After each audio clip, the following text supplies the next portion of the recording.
मेरा इल्म तो मुझे कहता था कि अल्लाह ताला ने आंखें देखने के लिए बनाई हैं, मगर लैला से मिलने के बाद मुझे उसकी आंखें बोलती हुई महसूस हुई।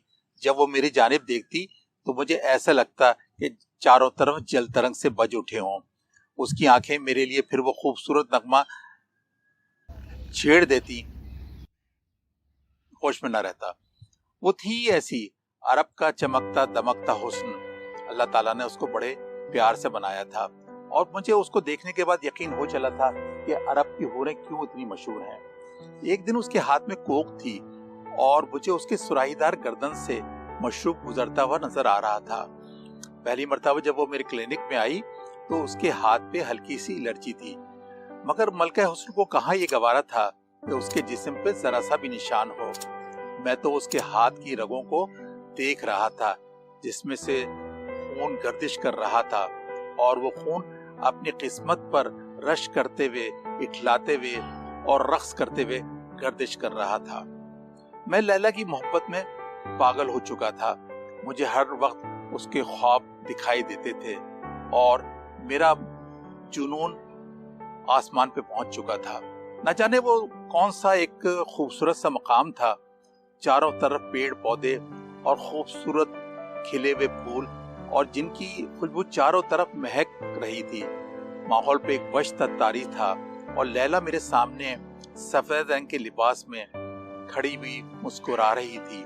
उसके अक़ब में झरना था जिसके पानी के कतरे जब उसके चेहरे पे पड़ते तो मोती से बन जाते और वो और भी खूबसूरत लग रही थी। फिर मैं उसके कदमों में बैठ जाता हूँ और हीरे की वो अंगूठी निकालता हूँ जिसे लैला की उंगलियों में जाकर अपने नसीब पे नाज करना था। मैं अंगूठी निकालता हूँ और फिर अचानक जोर से बादल गरजते हैं। चारों तरफ स्याह काली घटा छा जाती है। हाथ को हाथ नहीं सुझाई देता, अंधेरा सा छा जाता है। मैं लैला को पुकारता हूँ मगर ना मुझे लैला नजर आती है, ना ही उसकी वो उंगली जिसे मैं अंगूठी पहनाकर इंगेज करने वाला था। दीवाने के ख्वाब कब सच्चे हुए हैं और तमाम प्यार करने वालों को कब उनका प्यार मिला है।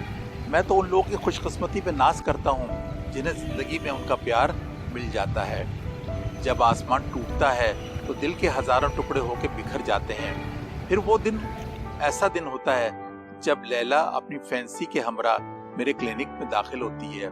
खूबसूरत बावकार सलमान, सोने के कारोबार का मालिक, और जब वो इठलाते हुए अपने मंगेतर का तारुफ करवाती है तो सामने वाला मुझ जैसा डॉक्टर भी अपने दिल को तोड़ने से बचा नहीं पाता।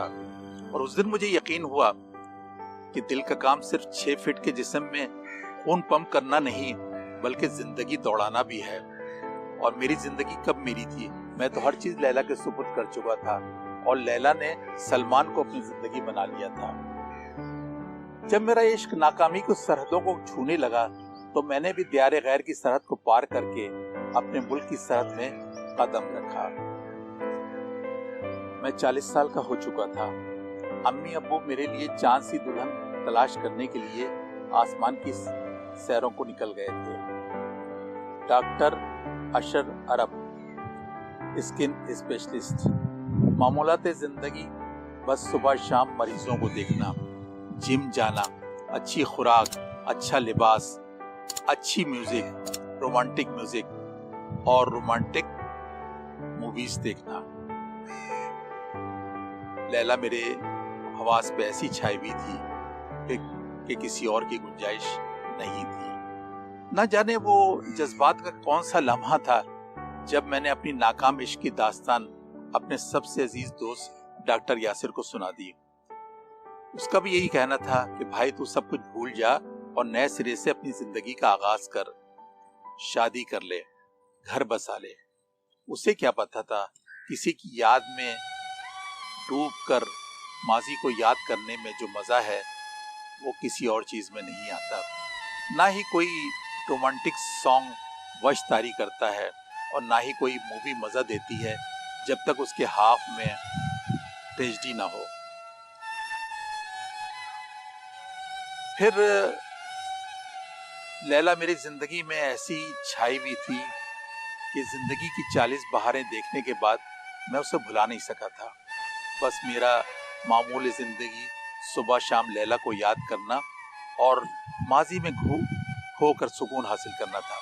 और एक दिन मेरा ये सुकून मुझे खत्म होता नजर आया। महानूर मेरी पेशेंट थी, वो मेरे सामने हिजाब में आती थी। उसके माथे पे हल्की सी एलर्जी थी और एक दिन उसने चेहरे की एलर्जी दिखाने के लिए अपना हिजाब हटाया तो मेरे दिलो दिमाग में हलचल सी मच गई। वो लैला ना थी मगर वही बोलती हुई आंखें, मुस्कुराती तो मैं अपना आप भूल जाता। उसका दमकता हुआ चेहरा और दमकता हुआ हुस्न, रंग ऐसा कि उसका गर्दिश करता हुआ खून नजर आता। उसकी बुरी आंखें जब मेरे निगाहों के आर पार होती तो मैं अपनी निगाहें झुका लेता मगर मेरे दिल की धड़कनें बेरब्त हो जाती। वो लैला न थी मगर लैला जैसी एक हसीन 25 साल की दोशीज़ा। फिर उसकी आंखों से वो सिग्नल निकलने शुरू हो गए जो एक मर्द के दिल में आर पार हो जाते हैं और फिर जज्बात के दरमियान कोई पर्दा नहीं रहता। उसकी हर अदा और अंदाज से उसका प्यार छलकता था। फिर एक दिन वो मेरी बर्थडे का गिफ्ट लेके आ गई। मेरा हैरान होकर उससे पूछा, तुम्हें मेरी बर्थडे का कैसे पता चला? वो मुस्कुराई और चली गई। थोड़ी देर बाद उसका व्हाट्सएप मौसूल होता है, डॉक्टर साहब आपकी बर्थडे मैंने फेसबुक से निकाली है। लैला की जगह कोई भी नहीं ले सकता था, चाहे वो महानूर जैसी दोशीदा क्यों ना हो। जिंदगी की 40 बहारें देखने के बाद, लैला से बिछड़ने के बाद मैंने कभी किसी दूसरी लड़की के ख्वाब नहीं देखे, बल्कि लैला मेरे हवास पे छाई हुई थी। फिर मैं कहाँ किसी के मुतालिक सोचता, चाहे वो महानूर जैसी कोई दोशीदा ही क्यों ना हो। फिर मुख्तलिफ औकात में उसके व्हाट्सएप मैसेजेस आते हैं जो मैं आपसे शेयर करता हूँ। जिस लड़की को आपसे कभी प्यार था ही नहीं, आप क्यों उसकी खातिर अपनी जिंदगी बर्बाद कर रहे हैं?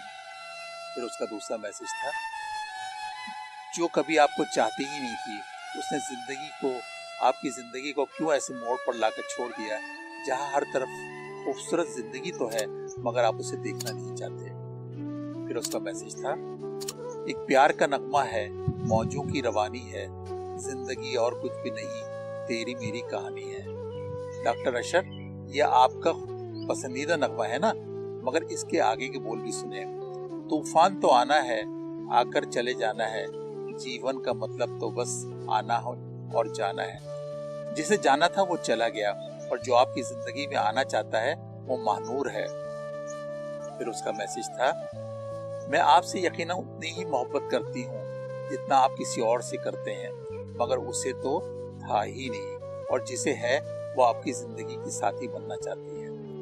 उसके व्हाट्सएप मैसेजेस मेरे दिल, दिमाग और रूह में हलचल मचा रहे थे, मगर मैं क्या करता? क्या लैला की मोहब्बत को दिलो दिमाग से निकाल देता? फिर मैंने उसकी सालगिरह फेसबुक पे देखी और सोचा कि मैं भी उसे सालगिरह का गिफ्ट देके उसका उधार चुका दूंगा, बात खत्म हो जाएगी। मेरे जहन में यही था कि उधार चुकाने का ये बेहतर तरीका है। फिर उसकी सालगिरह में 3 दिन रह गए और ये 3 दिन मेरी जिंदगी बदलने के लिए काफी थे। बाज़ औक़ात जिंदगी माह साल गुजरने के बाद बावजूद नहीं बदलती और बाज़ औक़ात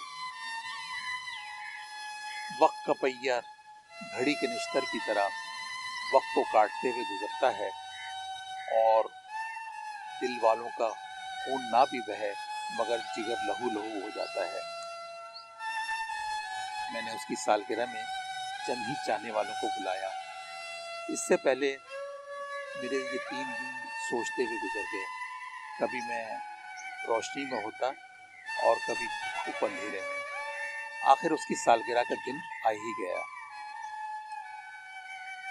वो जब होटल की जगमगाती हुई महफिल में दाखिल हुई तो उसको यकीन नहीं आ रहा था कि ये सब इंतजाम मैंने उसके लिए किया है।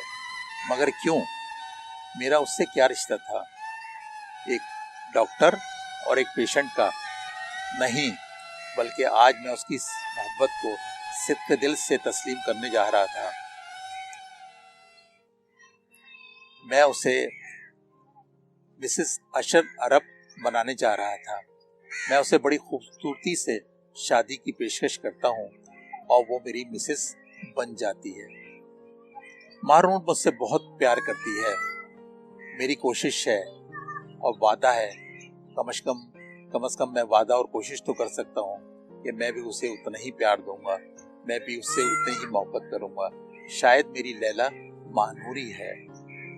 اور پھر جب میں نے اس سے بڑے پیار سے پوچھا، مہنور ہم ہنی مون کے لیے کہاں چلیں گے، تو وہ مسکرا اٹھی۔ اس کی مسکراہٹ نے مجھے ڈھیر کر دیا۔ اس نے اپنا واٹس ایپ اٹھایا اور مجھے میسج کیا، ہم پہلے اس مقدس مقام پر چلیں گے اور میں رب کے حضور سجدے میں گر کے رب کا شکر ادا کروں گی کہ اس نے مجھے آپ شریک حیات بنایا۔ میں مسکرایا، نہیں مہنور، میں رب کا شکر گزار ہوں کہ اس نے مجھے تم جیسی بیوی عطا فرمائی۔ میں بولتا رہا، وہ سنتی رہی، کیونکہ اب زیادہ میں بولوں گا سنے گی وہ۔ مجھے سمجھ میں نہیں آتا کہ اللہ تعالیٰ نے اس کو اتنا خوبصورت بنایا ہے اور اتنی خوبصورت آنکھیں عطا فرمائی ہیں کہ وہ ہر بات اپنی آنکھوں سے کرنے کی عادی ہے۔ اللہ تعالیٰ نے اس کو بہت نعمتیں عطا فرمائی ہیں۔ اگر اللہ تعالیٰ اسے قوت گویائی بھی دے دیتا تو اس کو موبائل کا سہارا نہ لینا پڑتا۔ برک ٹائم چینل کو لائک کریں، شیئر کریں اور سبسکرائب کریں۔ Thank you.